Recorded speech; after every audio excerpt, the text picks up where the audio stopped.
사상 첫 7연속 인상으로 기준금리가 3.5%까지 올랐습니다. 이창용 한은 총재는 3.75%까지 오를 가능성도 언급했습니다. 윤석열 대통령이 사표를 낸 나경원 저출산 고령화 사회 부위원장을 기후환경 대사직에서도 해임했습니다. 해임 이유 취재했습니다. 자해 사건 뒤 한 달여 만에 재판에 출석한 김만배 씨가 주변 사람들이 자신 때문에 곤란에 처해 극단적 선택을 했다고 했습니다.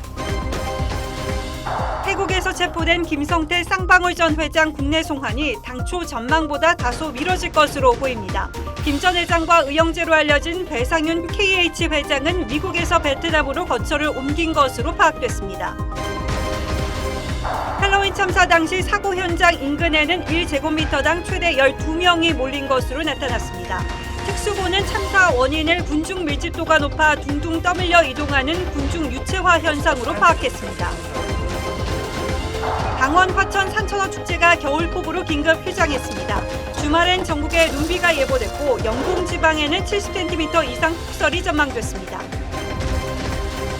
노모 시신을 2년 넘게 집에 방치한 40대 딸이 연금을 계속 받으려고 사망 신고를 하지 않았다고 진술한 것으로 전해졌습니다.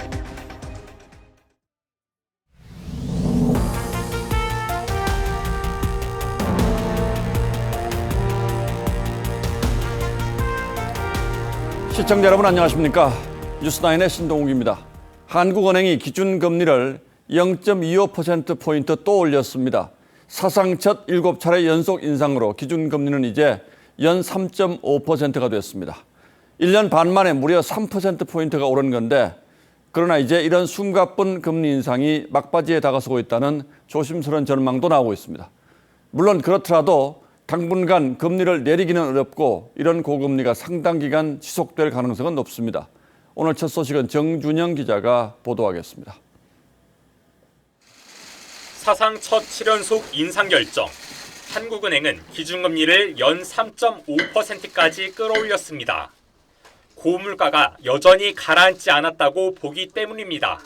누적된 비용 상승 압력이 공공요금, 가공식품 가격 등에 반영되면서 1, 2월 중에는 5% 내외를 나타내다가 이후 점차 낮아지겠으며 다만 경기 침체 우려도 만만치 않다는 판단 속에 인상폭은 0.25%포인트로 최소화했습니다. 수출 감소와 최대 교역국인 중국 경제, 코로나19 타격 등으로 올해 우리 경제 성장률이 전망치인 1.7%에도 못 미칠 가능성이 커졌기 때문입니다. 이번 금리 인상으로 한미 기준금리 차이는 1%포인트로 좁혀졌습니다. 최종 금리 예측은 반으로 갈렸습니다. 이창용 총재를 뺀 금통위원 6명 중 3명은 3.5%로 나머지는 3.75%로 전망했습니다. 금리를 당분간 현 수준에서 유지하거나 올려도 1회 정도에 그칠 거란 뜻이어서 금리 인상기는 이제 저물어 간다는 분석이 나옵니다. 다만 물가가 하는 목표치인 2% 선에 간다는 근거 없이 금리를 내리지는 않겠다고 밝혔습니다. 한편 지난 1년 5개월간 기준금리가 3%포인트 뛰면서 대출 차주의 연간 이자 부담은 평균 200만 원 정도 늘어난 것으로 나타났습니다. 고금리가 장기화하면서 서민들의 시름은 당분간 이어질 전망입니다. TV조선 정준영입니다. 우리 금융시장을 이해하고 예상하기 위해서는 미국 상황을 주목할 필요가 있습니다. 그동안 미국의 금리 문제에 가장 큰 영향을 미친 게 바로 물가였는데 물가 상승세가 좀 누그러졌다는 지표가 나왔습니다. 금리 인상 압박 요인이 줄었다는 분석이 나오면서 뉴욕 증시에도 모처럼 훈풍이 불었습니다. 이어서 송무빈 기자가 보도합니다. 미국 네브라스카주의 한 베이커리. 치솟는 재료값 부담에 결국 5년 영업을 접고 폐업을 결정했습니다. I think about what our family could afford to pay for a cookie. I take that into consideration. I mean, we can't charge $5 a cookie.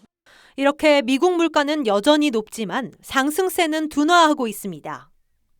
미 노동부는 작년 12월 소비자 물가지수가 1년 전에 비해 6.5% 상승에 그쳤고 특히 1개월 전 대비로는 0.1% 하락으로 돌아섰다고 밝혔습니다.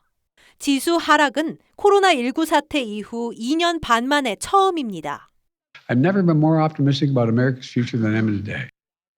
패트릭 하커 필라델피아 연은 총재는 앞으로는 베이비 스텝을 밟다 어느 순간 금리를 동결해도 될 것 같다고 말했습니다. 5%보다는 낮아지지 않느냐 이렇게 보고 있기 때문에 미국의 금리 인하 시점이 올해 말이라든지 앞당겨질 가능성도 있다 이렇게 보고 있습니다. 금리 동결 신호탄에 뉴욕 증시는 5거래일 연속 오르며 7월 이후 최장 랠리를 이어갔습니다. 국내 증시도 미국 물가 둔화 호재에 0.9% 상승했습니다. 원달러 환율은 달러가 약세를 보이면서 전날보다 4.5원 내린 1241.3원에 거래를 마쳤습니다. 다만 여전히 뜨거운 미국의 서비스 물가나 고용시장 탓에 연준의 방향 선회에는 더 오랜 시간이 필요할 거란 전망도 나옵니다. TV조선 송무빈입니다. 정치권을 뜨겁게 달궜던 나경원 저출산위원회 부위원장 거취 논란이 결국 전격적인 해임으로 결론났습니다. 사표를 내지 않았던 기후대사 자리까지도 전격 경질했습니다. 그리고 곧바로 후임자를 임명했습니다. 이 문제로 더 이상 논란이 번지는 걸 막겠다는 뜻으로 보입니다. 이제 나 전 의원의 당대표 출마 문제만 남게 됐습니다. 홍현주 기자가 관련한 대통령실 분위기부터 전하겠습니다. 윤석열 대통령이 나경원 전 의원을 저출산위원회 부위원장과 기후환경대사직에서 전격 해임했습니다. 장관급 두 자리에서 모두 경질한 겁니다. 대통령실은 해임 사실과 함께 후임까지 발표했습니다. 대통령께서 순방 중인 UAE에서 제가 하는 것으로 정식 임명 절차를 밟게 됩니다. 앞서 나 전 의원은 이날 오전 저출산위원회에 서면으로 공식 사직서를 냈는데 윤 대통령은 사표 수리뿐 아니라 사의를 표하지 않은 기후환경대사직까지 해촉한 겁니다. 나 전 의원은 SNS에 함부로 제 판단과 고민을 추측하고 곡해하는 이들에게 한 말씀 드린다며 당신들이 진정으로 윤석열 정부의 성공을 위한다고 생각하지 않는다는 글을 올렸는데 전대 불출마를 요구해온 친윤계를 겨냥한 거란 관측을 낳았습니다. 이후 나 전 의원이 충북 단양의 구인사를 찾은 사진이 언론에 공개됐는데 구인사는 지난 대선 과정에서 윤 대통령과 김건희 여사가 방문했던 곳입니다. 대통령실 관계자는 당초 나 전 의원이 사의를 거두고 스스로 수습할 수 있도록 시간을 준 뒤 순방에서 돌아와 논란을 마무리할 계획이었지만 사표 제출과 SNS 메시지를 보고 윤 대통령이 결단을 했다고 전했습니다. 장제원 의원은 나 전 의원이 대통령을 위하는 척하며 친윤을 가장하는 반윤의 우두머리가 되겠다는 것이라고 맹비난했습니다. TV조선 홍현주입니다. 사실 너무 복잡한 문제여서 한 면만 보고는 전체 그림을 이해하기가 쉽지 않습니다. 나 전 부위원장이 왜 부위원장직을 던졌는지, 대통령은 왜 사직 처리 대신 해임이라는 강수로 맞받았는지, 이게 이렇게까지 번질 일이었는지 궁금한 게 한두 가지가 아닙니다. 정치부 유병수 기자에게 지난 일주일간 있었던 일들을 자세히 물어보도록 하겠습니다. 자, 유 기자 어서 오십시오. 네. 자, 결론부터 좀 물어보죠. 어제까지만 해도 순방 기간 동안 나 전 부위원장에게 생각할 시간을 좀 주자. 이게 이제 용산 대통령실의 기류였던 것 같은데 왜 갑자기 이렇게 기류가 변했습니까? 이 대통령실은 우선 고위직, 정무직 공직자가 그 자리를 정치적 이익을 위해서 사용한 것에 대해서 매우 불쾌하게 생각하고 있었습니다. 예. 해임 발표 직후에 친윤계 핵심인 장제원 의원은 SNS에 3개월 전에 본인이 그토록 원해서 간 자리가 저출산 고령사회위원회 부위원장이고 기후환경대사직은 본인이 원하는 명칭까지 바꿔주면서 배려했던 자리였다고 비판을 했는데요.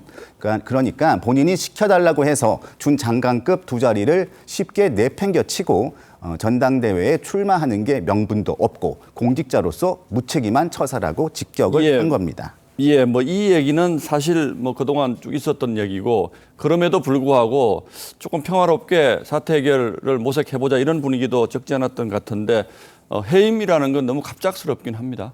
네, 여권 고위 관계자는 오늘 분위기를 이렇게 정했습니다. 참을 만큼 참았다. 예. 해임이 결정된 건 오늘 늦은 오후입니다. 당초 대통령실은 대통령 순방 기간 동안에 나 전 의원이 자신의 거취를 스스로 정리할 수 있도록 시간을 주겠다는 기류가 강했습니다. 예. 하지만 언론을 통해서 전당대회 출마 가능성을 계속 언급하고 특히 오늘 아침 저출산 고령화위원회의 부위원장직 사표를 제출을 했습니다. 또 아침에 윤 대통령에게 맞서겠다는 내용으로 오해할 수도 있는 SNS를 글을 올리면서 상황이 급박하게 돌아갔습니다. 또 특히 거취 고민을 하겠다면서 지방으로 내려간 나 전 의원이 단양의 구인사를 찾은 사진을 외부에 공개했고요. 사실상 마이웨이를 선언한 부분이 결정타가 됐다고 볼 수 있습니다. 그러니까 조금 전에 공개된 그 사진도 결국 생각하겠다고 내려갔는데 결국 정치 행동을 했다 뭐 이렇게 지금 보는 거겠죠. 네, 그렇습니다. 그런데 사실 나 전 부위원장이 이제 며칠 전에 저출산 대책 내고 또 대통령실이 불쾌하다는 반응을 보였을 때 그때도 해촉설이 나오긴 했어요, 사실. 예, 나 전 의원에 대한 해촉설은 지난 주말부터 심도 있게 논의가 돼 왔던 사안입니다. 예. 하지만 어떤 결정을 하더라도 나 전 의원의 전당대회 출마와 연결된다는 점이 부담이었죠. 또 예. 대통령이 정치에 개입한다는 오해가 나올 수 있다는 점을 감안해서 다른 선택지로 방향을 튼 겁니다. 하지만 나 전 의원이 김대기 대통령 비서실장에게 문자로 사의를 표명하고 대통령과 자신의 거취를 두고 거래를 하는 모양새를 취하면서 내부 분위기는 다시 식었습니다. 예. 그러니까 다른 측면에서 보면 저출산위원회 부위원장이든 기후대사든 깨끗하게 정리하고 그다음 선택은 나 전 부위원장이 알아서 해라 뭐 이런 의미일 수도 있겠는데 어쨌든 이렇게 되면 나 전 부위원장으로서는 출마 선언 외에는 다른 선택지가 없을 수도 있지 않겠습니까? 그런 상황으로 몰려가고 있습니다. 일단 나 전 의원은 전화기를 끄고 접촉을 좀 피하고 있는데요. 예. 바로 조금 전에 SNS에 이런 글을 올렸습니다. 예. 대통령님의 뜻을 존중하고 어느 자리에 있든 윤석열 정부의 성공과 대한민국을 위해 최선을 다하겠다는 짧은 입장을 냈습니다. 예. 하지만 해석의 여지가 조금 있긴 하군요. 네. 무슨 뜻인지. 그런데 측근들의 얘기는 조금 다릅니다. 측근들은 대통령실이 아예 퇴로를 끊어버려서 출마를 안 하기가 더 어려워진 상황이 됐다고 얘기를 했고요. 예. 저출산 고령화위원회 부위원장직을 원한 적도 없다고 반박했습니다. 예. 제가 어젯밤 잠시 나 전 의원과 통화를 했었는데요. 예. 나 전 의원은 일부 친윤계 의원들이 자기의 본의를 대통령실에 왜곡 전달하면서 출마를 할 수밖에 없는 상황으로 몰고 가고 있다고 출마 가능성을 시사를 했습니다. 예, 결국은 이제 나 전 부위원장이 출마하느냐 마느냐는 이 시간 이후에 실시되는 여론조사의 추이를 보면 네.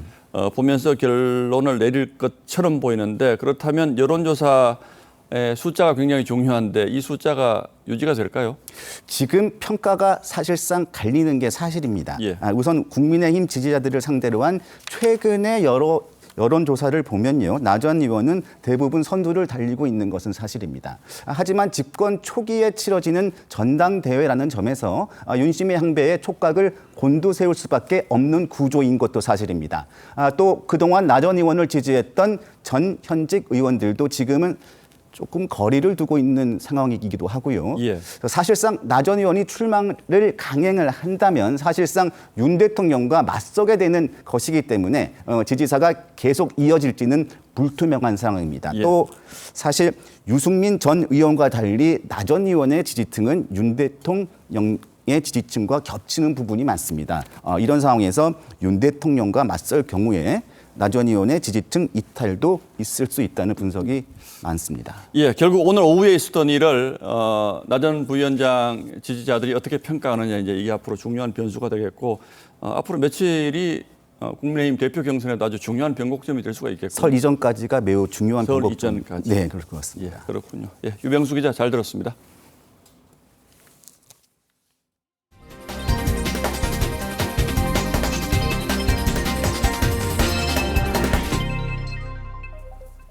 김만배 씨 자해 소동으로 중단된 대장동 재판이 한 달여 만에 재개됐습니다. 재판에 나온 김 씨는 자기 때문에 주변 사람이 곤란해져 극단적인 선택을 했다며 당시 심경을 밝혔습니다. 이런 가운데 검찰은 김 씨가 이재명 대표와 관련된 재판 2건에 개입했다는 남욱 변호사의 진술을 확보하고 진위 파악에 나섰습니다. 서영일 기자가 보도하겠습니다. 자해소동 이후 한 달여 만에 대장동 재판에 나온 김만배 씨. 최근 측근 2명 구속 기소됐는데 어떤 심경이세요? 김 씨는 법정에서 몸 상태가 어떠냐는 재판장의 질문에 많이 좋아졌다고 답했습니다. 그러면서 자신 때문에 무고한 주변 분까지 곤란한 상황에 처하는 것 같아 극단적 선택을 했다며 당시 심경을 밝혔습니다. 재산 이익을 도운 측근 2명이 수사 대상이 되는 등 검찰 수사가 광범위하게 진행되자 부담감이 컸던 것으로 보입니다. 검찰은 김 씨와 언론인 간 돈 거래와 법조인 술 접대 정황이 드러나면서 김 씨의 로비가 어디까지 이어졌는지 확인 중입니다. 이와 함께 김 씨가 이재명 대표와 관련된 재판 2건에 개입했다는 진술을 확보하고 관련 수사도 확대하고 있습니다. 김 씨가 이 대표의 선거법 위반 사건과 성남 1공단 공원화 무효 소송 판결을 모두 대법원에서 뒤집었다고 했다는 겁니다. 김 씨는 이들 재판을 전후해 대법원을 8차례 방문했고 권 전 대법관은 판결 후 화천대유 고문으로 취업해 50억 클럽 의혹이 불거졌습니다. 검찰은 대장동 최종 결재권자였던 이 대표를 배임 혐의로 이달 내 소환 조사한다는 방침을 세운 것으로 전해졌습니다. TV조선 서영일입니다. 이러면 오늘 국내 송환이 예상됐던 김성태 전 쌍방울 회장은 다음 주 초에 들어올 걸로 보입니다. 김 전 회장의 여행 증명서 발급은 완료됐는데 비행기 편 등 현지 사정으로 조금 늦춰졌습니다. 권영석 기자가 취재했습니다. 태국 현지 간이 재판에서 불법 체류를 인정하고 자진 귀국 의사를 밝힌 김성태 전 쌍방울 회장. 여권이 무효화돼 한국 대사관을 통해 여행 증명서를 발급받았습니다. 여행 증명서는 여권 발급이 제한된 사람에게 우리 정부가 국민임을 입증하는 문서로 김 전 회장이 비행기를 타기 위해서 필요한 서류입니다.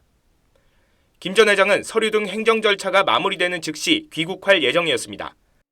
이에 따라 이르면 오늘 한국행 비행기에 오를 계획이었는데 비행기 편이 여의치 않아 불발된 것으로 전해졌습니다. 검찰 관계자는 다음 주 초쯤 국내 송환될 것으로 보인다고 전했습니다. 검찰은 범죄인 인도 분야 전문가인 조주현 부장검사를 태국에 파견했고 주말에는 호송팀을 추가로 보낼 예정입니다.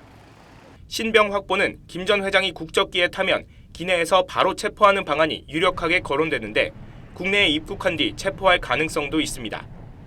김 전 회장의 해외 도피를 돕고 태국에서 생일 파티까지 열어준 쌍방울 관계자 4명은 구속됐습니다. TV조선 권영석입니다. 쌍방울과 긴밀하게 연결된 KH그룹 배상윤 회장은 현재 베트남에 있는데 최근 측근에게 자진 귀국 의사를 밝힌 것으로 알려졌습니다. 김성태 전 회장과 달리 여권 무효화 조치나 적색 수배도 내려지지 않아서 도피를 이어가는 데는 큰 문제가 없지만 피해 다니는 것이 더 이상 의미가 없다는 판단을 한 걸로 보입니다. 배 회장까지 귀국하게 되면 쌍방울 그룹을 중심으로 하는 수상한 자금 흐름 수사도 급진절될 걸로 보입니다. 김보근 기자가 취재했습니다. 쌍방울 김성태 전 회장과 의형제라 불릴 정도로 막역한 사이인 KH그룹 배상윤 회장. 지난해 5월 김 전 회장이 검찰 수사를 피해 해외로 도피하자 뒤이어 미국으로 출국했습니다. 배 회장 출국 후 검찰은 KH그룹을 2차례 압수수색했습니다. 지난해 8월 변호사비 대납 의혹 수사에서 KH그룹이 쌍방울 그룹에 전환사채를 사준 정황을 잡고 압수수색한 데 이어 지난달에는 알펜시아 리조트 인수 과정에서 계열사를 동원해 입찰을 담합한 혐의로 강제 수사를 한 겁니다. 앞서 경찰이 입찰 담합과 관련해 소환 통보를 했지만 배 회장은 응하지 않았습니다. 수사가 진행되자 그룹 총수가 6개월 넘게 자리를 비운 상황이 이어지는 건데 배 회장은 현재 미국을 떠나 베트남으로 옮긴 것으로 파악됐습니다. 김 전 회장처럼 여권 무효화나 인터폴 적색 수배 조치가 내려지지 않아 별 어려움 없이 국경을 넘어다닌 겁니다. KH그룹은 쌍방울과 경기도의 대북 사업 추진 과정에서 자금 조달 등에 관여한 것으로도 의심받습니다. 검찰은 입찰 담합뿐 아니라 배 회장의 횡령, 배임과 주가 조작 의혹까지 들여다보고 있습니다. 배 회장은 측근에게 조만간 서울 남산 하얏트 호텔 매각이 끝나면 자진 귀국하겠다고 말한 것으로 전해졌습니다. TV조선 김보건입니다. 김성태 씨를 둘러싼 여야의 공방도 가열되고 있습니다. 그런데 안민석 민주당 의원이 이런 말을 했습니다. 김성태 씨가 저항권을 행사하지 않고 귀국을 결정한 건 검찰의 공작 때문이라고 했습니다. 안 의원은 과거 장자연 사건 관련해서 윤지호 씨를 의인이라고 칭송했던 적도 있죠. 범죄 피의자에게 저항권을 행사하라는 게 도망가란 얘기로 들리기도 합니다. 전문가들에게 이런 말이 있긴 한 건지 물어봤습니다. 김태훈 기자가 취재했습니다. 김성태 전 회장이 자진 귀국을 결정한 걸 두고 민주당 안민석 의원은 기획 체포론을 주장했습니다. 최대한 7, 8개월 동안까지 국내 돌아오지 않고서 저항권을 행사할 수가 있었는데 하루 사이에 자진 귀국으로 지금 피의자의 도주를 헌법상 저항권에 비유한 건데 법조계에선 황당한 법률 해석이라는 지적이 나왔습니다. 저항권은 시민들이 독재 정권에 저항하는 경우에 사용하는 헌법상 권리입니다. 도주나 해의 도피는 피의자의 권리가 아닙니다. 여당에서도 도주를 권장하는 거냐는 반응과 함께 국회의원으로서 최소한의 자질마저 의심케 하는 발언이라는 비판이 나왔습니다.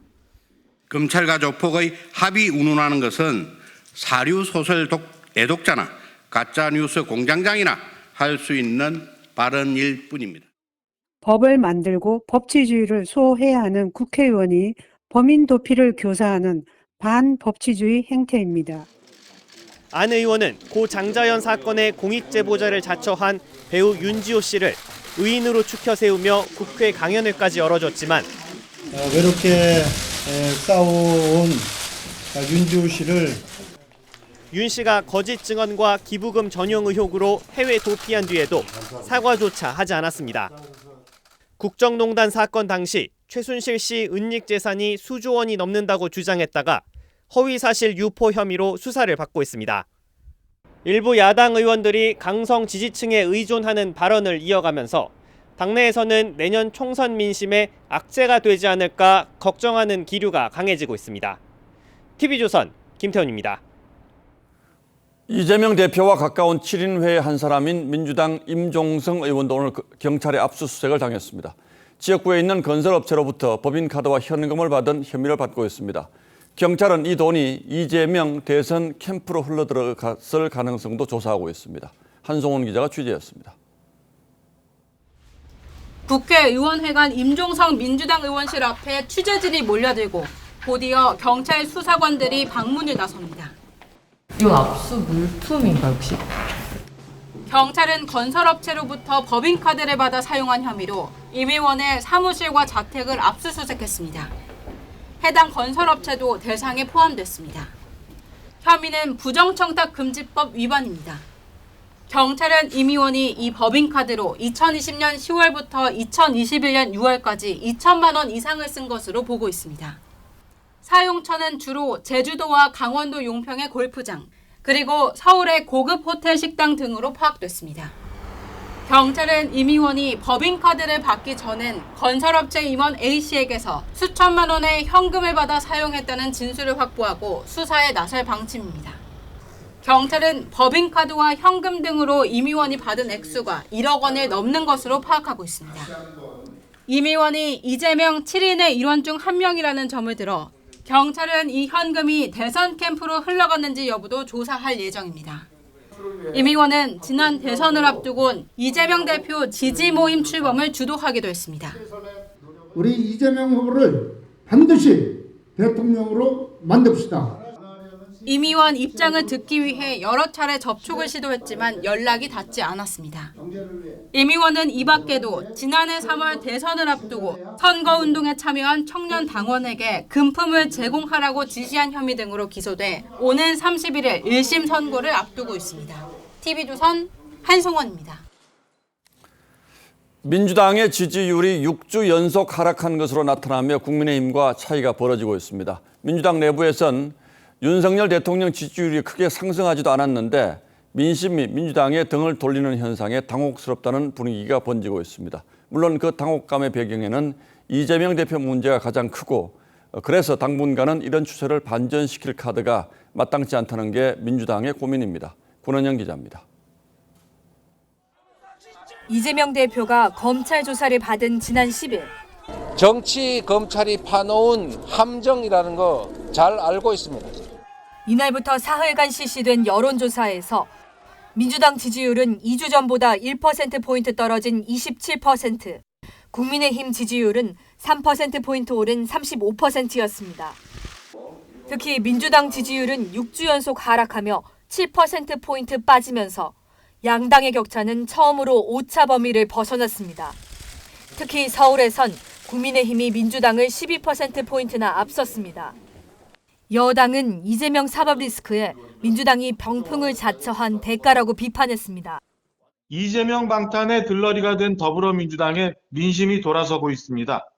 국민들을 외면하는 정당에 미래는 없습니다. 민주당 지도부는 조사의 신빙성에 의문을 제기했지만 야당 지지자들이 중간에 전화를 많이 끊었다고 생각을 하고요. 그래서 이런 거 보고 소위 박혔다 이런 거고요. 우선 중진 이상민 의원은 이대로면 총선은 박살이 난다면서 신뢰받지 못하는 메신저의 민생 메시지가 불신만 키운다고 지적했습니다. TV조선 권은영입니다. 경찰 특별수사본부가 헬로윈 참사와 관련해 최종 수사 결과를 내놨습니다. 참사 발생 74일 만으로 당시 사고 현장 인근에는 가로 세로 각각 1m 공간에 최대 12명이 몰린 것으로 나타났습니다. 모두가 땅에 발을 닿고 있기는 어려웠을 것으로 추정되는데 특수부는 군중 밀집도가 높아서 둥둥 떠밀려 이동하는 군중 유체화 현상을 참사 원인으로 지목했습니다. CCTV도 공개했습니다. 임서인 기자입니다. 헬로윈 참사 2분 전, 현장 윗길 양쪽에서 사람이 물결처럼 골목으로 유입됩니다. 개인의 의지와 상관없이 흐르는 물살에 휩쓸린 것처럼 떠밀려 이동하는 이른바 군중 유체화 현상입니다. 밤 10시 15분, 더욱 많은 사람이 몰려들고 갑자기 골목길 앞쪽 사람이 동시다발로 넘어지며 참사가 일어납니다. 첫 번째 넘어짐이 발생하고 이후 15초 동안 4번 더 넘어짐이 이어졌습니다. 넘어진 사람들 뒤편으로 계속해서 인파가 밀리면서 순차적으로 전도되었고 군중 압력에 의해 158명이 질식 등으로 사망하고 인파가 서로 엉켜 옴짝달싹하기 힘든 상황은 20분 이상 이어졌습니다. 사고 골목의 평균 폭은 4m로 특히 사상자가 집중된 가운데 지점은 폭이 3.199m로 가장 좁고 불법 구조물까지 있어 피해가 컸습니다. 구조물은 보행자들이 전도 확률을 증가시켰던 것으로 파악을 하고 있습니다. 희생자 사이는 질식과 복강 내 출혈, 신체 압박으로 체내 독성물이 장기 등에 퍼지는 재관류 증후군 등이었습니다.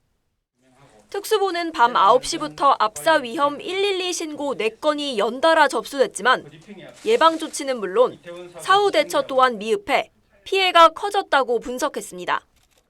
TV조선 임서인입니다. 경찰 특수부는 수사에 앞서서 성역 없는 수사를 장담했죠. 특수부는 박희영 용산구청장과 이임재 전 용산경찰서장 등 실무진 6명을 구속하고 행정안전부와 서울시 등 상급기관 책임자에 대해서는 무혐의로 결론 내렸습니다. 유가족들은 용두사미 수사라고 반발했습니다. 장동욱 기자입니다. 특수부는 헬로윈 참사를 인재라고 판단했습니다. 경찰과 소방, 지자체가 사전 대책을 세우지 못해 참사를 막지 못했고 사고 발생 후에도 현장 통제와 인명 구조에 실패했다는 겁니다. 특수부는 74일간의 수사를 통해 경찰청과 용산구청, 용산경찰서 등을 광범위하게 압수수색하고 관련자 538명을 조사했습니다.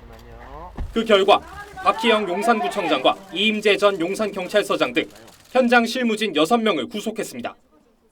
하지만 행정안전부와 서울시 등 상급기관 책임자에 대해선 법적 책임을 묻지 않았습니다. 다중운집 위험에 대해 구체적인 주의 의무가 있다고 보기 어렵다는 게 이유였습니다. 참사당이 지방에서 술자리를 가진 뒤 보고를 늦게 받은 윤희근 경찰청장도 무혐의 결론을 내렸습니다. 사고 발생에 대한 예견 가능성 등 구체적 주의 의무 위반이 있다고 보기 어려워 유족들은 용두사미, 꼬리 자르기 수사라고 반발했습니다. 행안부 장관 현직에 앉아 계시고 윤희근 경찰청장님도 지금 현직에 앉아 계신 상황에서 특수본에서 수사할 수 있는 한계가 있죠. 사건을 넘겨받은 검찰은 지난 10일 경찰청 등에 대한 압수수색과 오늘 피해자 조사 등 보강 수사에 나섰습니다. TV조선 장도우입니다. 전국 대부분 지역에서 겨울비가 내렸습니다. 강원도에는 폭우가 쏟아져서 화천 산천어 축제는 긴급 휴장에 들어갔는데요. 오랜 가뭄을 겪던 남부지방에는 단비가 됐습니다. 주말에도 눈비는 계속됩니다. 영동 지방에는 70cm 이상 폭설이 전망돼서 대비하셔야겠습니다. 이승훈 기자입니다. 화천 산천어 축제 얼음 낚시터입니다. 군청 직원들이 삽과 넉가래로 연신 빗물을 퍼냅니다. 덕분에 두께 35cm가 넘는 낚시터 얼음은 지켜냈지만 밤부터 내린 겨울비로 산천어 축제장 통행로가 이렇게 빙판길로 변했습니다. 3년 만에 축제를 다시 연 지 일주일 만인 오늘 결국 임시 휴장했습니다. 인천에서 여기까지 왔는데 비 때문에 이렇게 못 들어가고 하니까 너무 아쉽고 정말 원망스럽고요. 비가 오니까 손님들이 안 와요, 일찍. 그래서 장사가 완전히 망쳤어요. 농민들은 서둘러 봄농사 준비에 나섰고 생활용수로 쓸 빗물을 물통에 저장하기도 했습니다. 가뭄을 겪던 남부지방엔 단비가 내렸습니다. 전남 광양 87.5mm, 경남 거제 108.9mm가 내렸는데 1월 중순 하루 강수량으로는 63년 만에 가장 많았습니다. 남부지방엔 내일까지 최대 40mm가 더 내립니다. 충분하지는 않지만 그래도 좀 조색 양파에는 상당히 좀 해결이 됐다고. 겨울비는 내일부터 눈으로 바뀌고 동해안에는 16일까지 사흘 동안 최대 70cm가 내리겠습니다. 서울 등 수도권에도 일요일부터는 최대 3cm가 쌓이는데 이번 눈은 무거운 습설이라 시설물 붕괴 피해에 주의해야겠습니다. TV조선 이승훈입니다. 40대 딸이 어머니 시신을 2년 넘게 방치한 사건의 전말이 드러났습니다. 직업이 없던 딸이 연금을 받기 위해서 사망 신고를 하지 않은 것으로 전해졌습니다. 강석 기자입니다. 얼굴을 가린 여성이 법원으로 들어섭니다. 어머니 시신을 2년 넘게 방치한 40대 딸 A씨입니다. 어머니 사망 신고는 왜 하지 않으셨나요? A씨는 지난 11일 70대 어머니의 시신이 백골로 변할 때까지 방 이불 속에 방치한 혐의로 경찰에 붙잡혔습니다. 집안에서는 2020년 8월에 엄마가 사망했다는 내용의 메모가 발견됐습니다. A씨는 경찰 조사에서 어머니가 생전에 지병이 있었고 연금을 계속 받으려고 사망 신고를 하지 않았다고 진술했습니다. 소득이 없었던 딸 A씨는 그동안 어머니와 살면서 기초연금과 국민연금 등을 매달 60만 원 정도 받았습니다. 어머니가 숨진 뒤 A씨가 부정수급한 연금은 1,500만 원에 이릅니다. 사망한 달까지만 지급이 되고 관련 규정에 따라서 다음 달부터는 지급이 중지가 됩니다. 법원은 오늘 도주 등의 우려가 있다며 A씨에 대해 구속영장을 발부했습니다. 경찰은 숨진 어머니의 백골 시신을 정밀 부검해 정확한 사망 경위를 조사할 방침입니다. TV조선 강석입니다. 최근 한 임대아파트에서 하자가 발견돼서 입주자 원성이 이어졌죠. 아시다시피 임대주택은 무주택자를 위해서 지어졌고 서민들이 많이 이용하는데 아파트 벽에서 조롱 섞인 낙서가 발견돼서 여론이 들끓었습니다.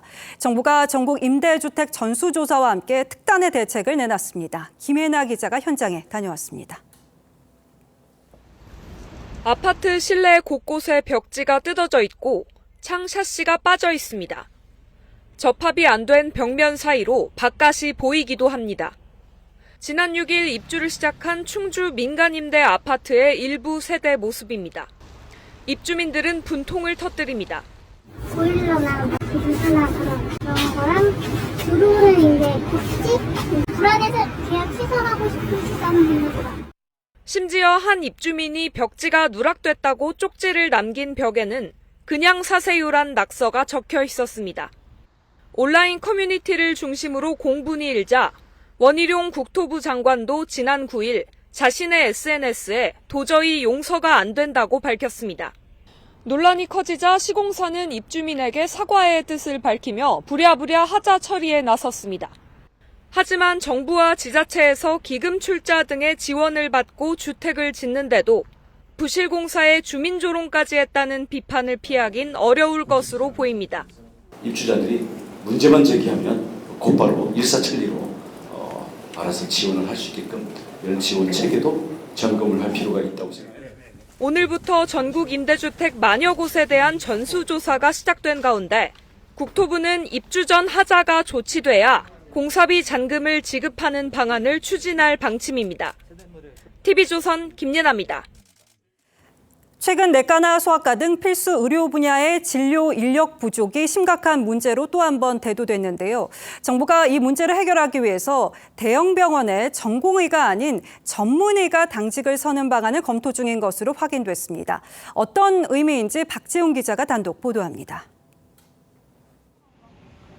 인천의 상급 종합병원인 가천대 기일병원은 지난달 소아과의 입원 진료를 잠정 중단했습니다.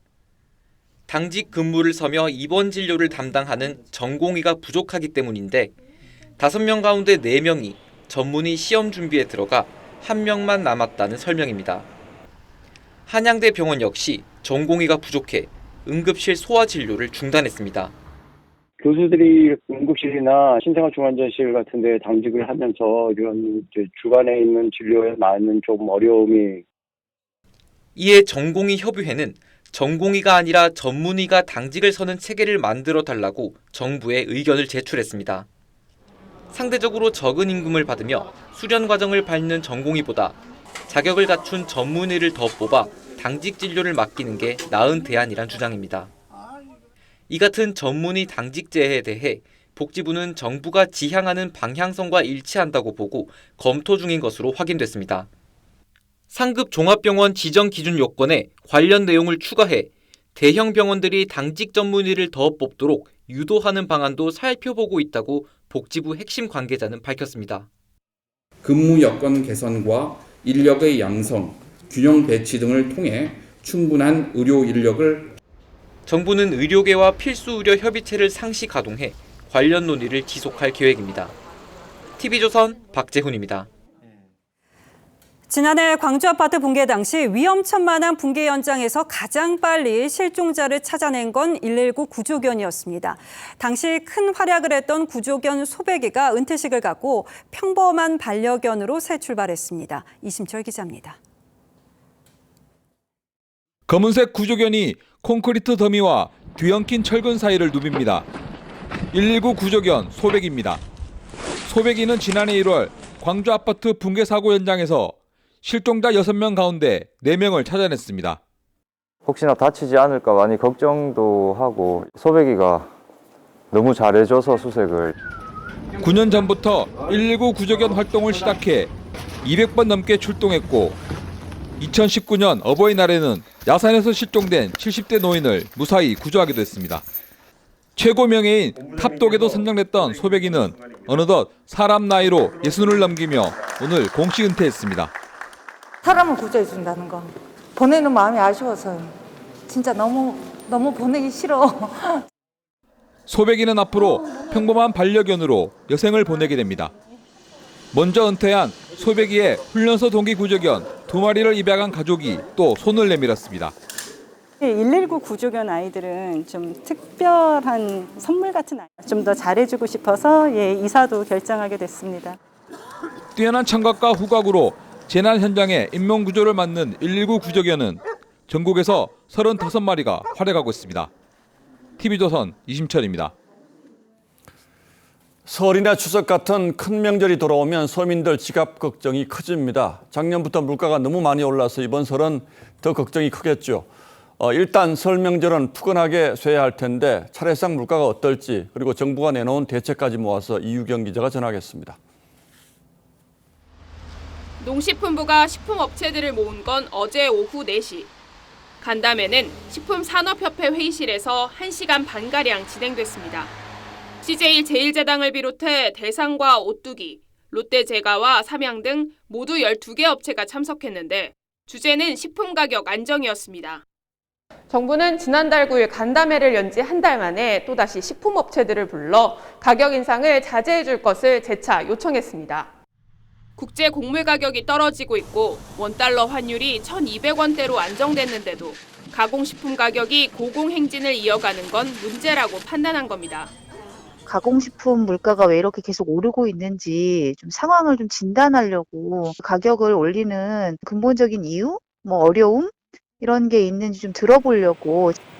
업체들은 원재료 외에도 물류비 등 각종 비용이 높아진 데다 가격을 제대로 올리지 못해 수익률은 바닥이라고 하소연합니다.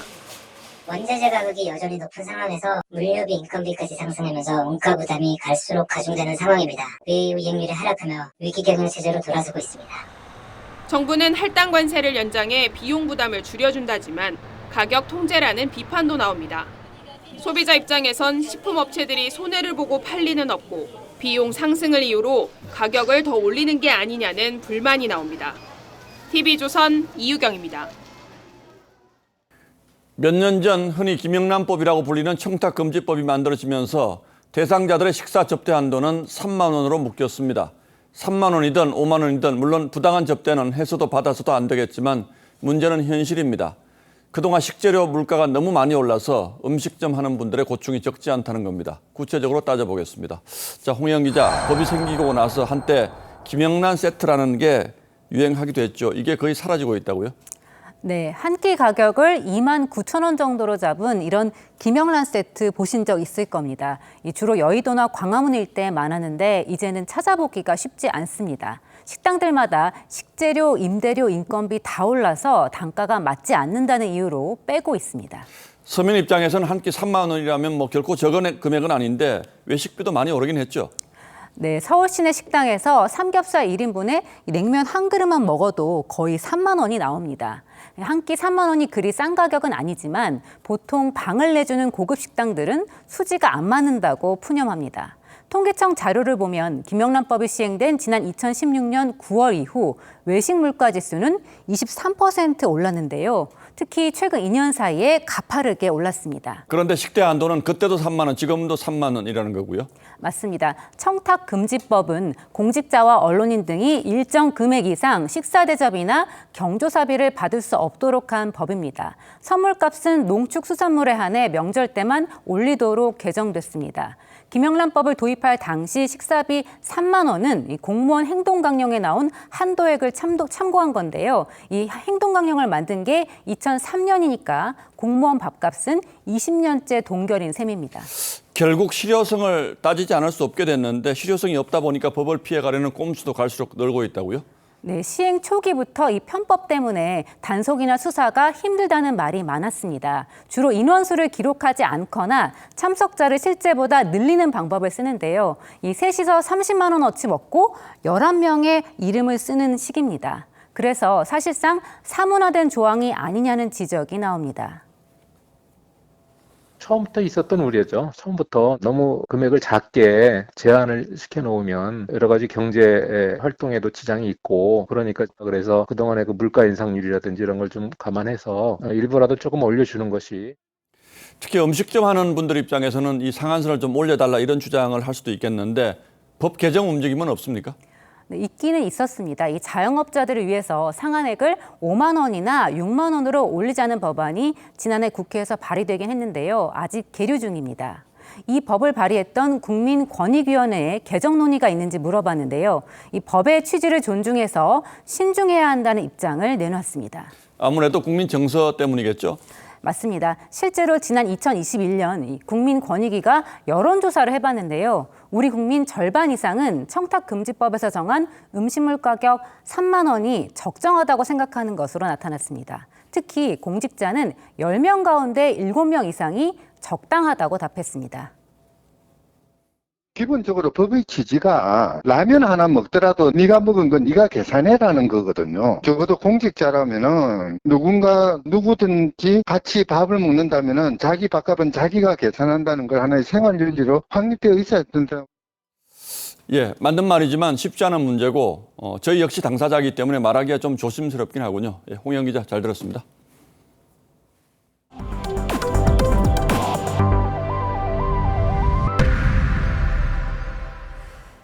정부가 YTN 대주주인 한전 KDN의 지분을 우선 매각하기로 방침을 정했습니다.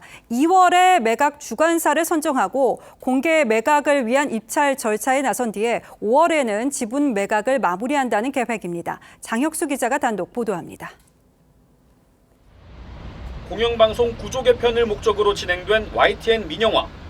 현 정부 들어 지분 매각을 통한 YTN 민영화가 속도를 내고 있습니다. 매각 추진을 빨리 할 겁니까? 안 할 겁니까? 예, 추진하도록 하겠습니다. TV조선 취재 결과 정부가 민영화 계획을 구체화한 것으로 나타났습니다. 현재 YTN은 한국전력 자회사인 한전 KDN이 최대 주주로 지분의 21.43%를, 마사회가 9.52%의 지분을 가지고 있습니다. 정부는 이 가운데 한전 KDN 지분을 우선 매각하기로 방침을 정했습니다. 한전 KDN 측은 지분 매각을 위한 내각 주관사 입찰 공고를 게시하고 다음 달 16일까지 입찰서를 제출받기로 했습니다. 이후 공고를 통해 최고 가격 등 최적 조건을 제시한 곳을 우선 협상 대상자로 선정한 뒤 평가와 실사를 거쳐 매각을 마무리한다는 계획입니다. 정부 고위 관계자도 한전 KDN 지분에 대한 매각 절차를 2월에 시작해 5월까지 완료할 방침이라고 밝혔습니다. 계획대로 5월까지 매각이 마무리되면 25년 만에 민영화되는 YTN은 새 주인을 맡게 됩니다. TV조선 장혁수입니다. 트럼프 전 대통령의 기밀문서 유출을 강도 높게 비판했던 바이든 대통령이 궁지에 몰렸습니다. 오바마 행정부 부통령 재임 시절 이 기밀문서 유출 의혹으로 특검 수사 대상이 된 겁니다. 한국계 베테랑 검사가 특검으로 임명돼 우리에게는 더욱 관심인데요. 박상준 기자가 자세히 설명하겠습니다. 펜실베니아 대학에 있는 바이든 대통령 개인 사무실. 이곳에서 지난해 11월 부통령 재임 당시 기밀문서 10건이 발견된 사실이 지난 9일 뒤늦게 알려졌습니다. 곧이어 델라웨어 사저에서도 기밀문서가 추가 확인됐습니다. 바이든은 문건 존재 자체를 몰랐다는 입장입니다. We're going to see all this unfold. I'm confident. 결국 미 법무부는 특검 체제를 가동하기로 했습니다.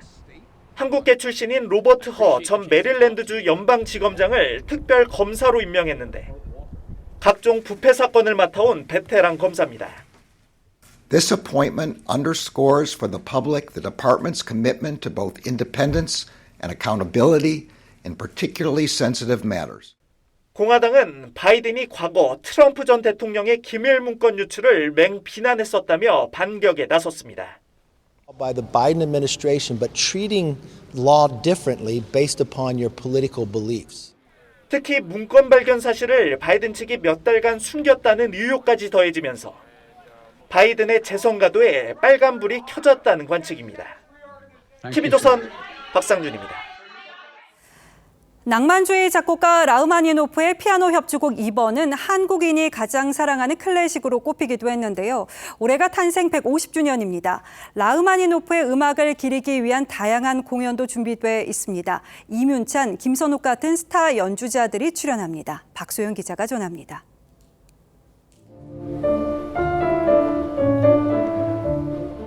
반클라이번 콩쿠르 결선에 오른 이문찬의 선택은 라흐마니노프의 피아노 협주곡 3번이었습니다. 낭만주의 거장의 격정과 이문찬의 폭발력이 만나면서 스타 연주자의 탄생을 알렸습니다. 이문찬은 오는 5월 라흐마니노프 탄생 150년을 맞아 뉴욕에서 이 곡을 연주합니다. 국내 인기 연주자들의 헌정 공연도 예정돼 있습니다. 3월에는 윤희상 콩쿠르에서 우승한 피아니스트 김홍기가 라흐마니노프 프렐류드 전곡을, 4월에는 김선욱이 한국인이 가장 사랑하는 클래식 음악으로 통하는 피아노 협주곡 2번을 연주합니다. 부천 필하모닉은 6월부터 시작될 리추얼 라흐마니노프 시리즈를 준비하고 있습니다. 특유의 서정성과 함께 달콤한 느낌이 드는 멜로디, 러시아인답게 그런 그 멜로디를 격정적으로 만들어내는 그런 능력 같은 것들을 작품에서 보여주었고요. 19세기를 살며 당대의 정서를 누구보다 치열하게 곡에 담으려 했던 마지막 낭만주의자. 라흐마니노프의 음악이 시대를 뛰어넘어 많은 사랑을 받고 있습니다. TV조선 박소영입니다.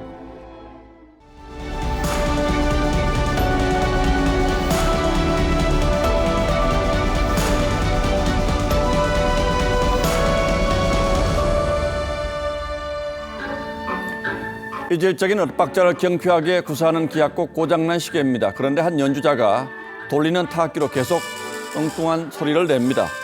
그러자 지휘자가 입에 손가락을 갖다 대며 쉿 하더니 쫓아내버립니다. 유쾌한 지휘에 객석에서 웃음이 터집니다. 이 쉿 제스처는 만국 공통이고 축구 세리머니로도 자주 등장하죠. 지난 2002년 한일 월드컵 포르투갈전에서 터뜨린 이 골은 박지성 최고의 골로 꼽히곤 합니다. 손가락을 입에 대며 질주해 히딩크 감독에게 안기는 장면도 오래 남았습니다. 그런데 쉿 세리머니는 대개 방문팀 선수가 홈팀에게 조용히 하라며 약을 올리는 의미라고 하죠. 박지성은 정신없이 안방 팬들 앞에서 엉뚱한 세리머니를 했다고 나중에 고백하기도 했습니다. 그런가 하면 카타르 월드컵에서 호날두가 조규성 선수에게 내뱉은 이 장면은 입 닥치라는 뜻에 가까웠습니다. 그리고 이 한 장의 사진은 이재명 민주당 대표의 성정이 드러나는 이질적 엇박자의 순간이 아니었나 싶습니다. 어제 이 대표의 신년 회견도 그랬습니다. 두 최측근 구속에 대한 사과는 민주당 내에서도 듣고 싶어하는 사람이 적지 않은데 검찰 수사가 잘못됐다며 끝내 거부했습니다. 자신의 사법 리스크에 대한 소명과 사과도 외면했습니다. 그러니 다른 어떤 좋은 말이 많았다고 한들 국민이 수용하고 납득하겠습니까? 갖가지 범죄 혐의에 에워싸인 채 내놓은 정치개혁과 영수회담 제안도 그래서 공언할 수밖에 없습니다. 이 대표는 대선 때 공언했던 불체포 특권 포기도 말을 바꿨습니다. 경찰복을 입고 강도 행각을 벌이고 있다면 상황이 다르기 때문에 판단은 다를 수 있다고 생각합니다. 검찰의 추가 출석 요구도 사실상 거부할 뜻을 비친 겁니다. 그런데 뜻대로 될지 모르겠습니다. 당장 김성태 전 쌍방울 회장이 귀국하면 또 한 건의 수사가 급물살을 탈 때니 말이죠. 과거 김만배 씨가 남욱 변호사에게 대법원에서 이 대표 관련 판결 2건을 뒤집었다고 말했다는 보도도 나왔습니다. 유동규 씨는 비명에 간 김문기 씨를 모른다고 하는 이 대표를 보고 입을 열었다고 했습니다. 그리고 이 대표를 만나면 나한테 왜 그랬어요? 라고 묻고 싶다고 했죠. 김혜경 씨 법인 카드와 관련해 조사를 받은 사람이 극단적인 선택을 했을 때도 이 대표는 나하고 무슨 상관이냐고 했습니다. 성남FC 의혹 조사에서 검찰은 후원 기업이 성남시에 대한 요구사항을 정리한 문건을 이 대표에게 들이밀자 그때서야 이 대표는 정진상이 그랬다는 거냐고 되물은 것으로 전해졌습니다. 이 대표가 과연 언제까지 이렇게 높다란 철옹성을 둘러치고서 나는 모른다고만 할 수 있을지 궁금합니다. 성이 높으면 높을수록 무너진 자네가 더 처참할 거란 자각도 이제는 해야겠죠. 1월 13일 앵커의 시선은 쉿이었습니다.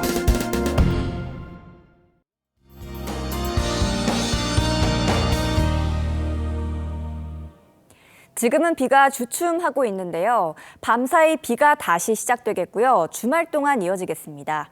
이번에는 눈이 섞여 내리기 때문에 더 주의하셔야겠는데요. 먼저 강수량부터 살펴보겠습니다. 대부분 지역이 5에서 10mm인데요. 동해안 지역에서는 큰 폭설에 대비하셔야겠습니다. 최고 40에서 70cm가 넘겠고요. 서울과 그 밖의 지역에서도 최고 3에서 7cm까지 올 수 있겠습니다. 내일 오전까지는 안개가 매우 짙게 끼겠고요. 기온은 서울이 7도, 대구는 10도까지 오르겠습니다. 이렇게 내일까지만 좀 포근하겠고요. 비와 눈이 그치고 다음 주에는 날이 추워지겠습니다. 날씨였습니다.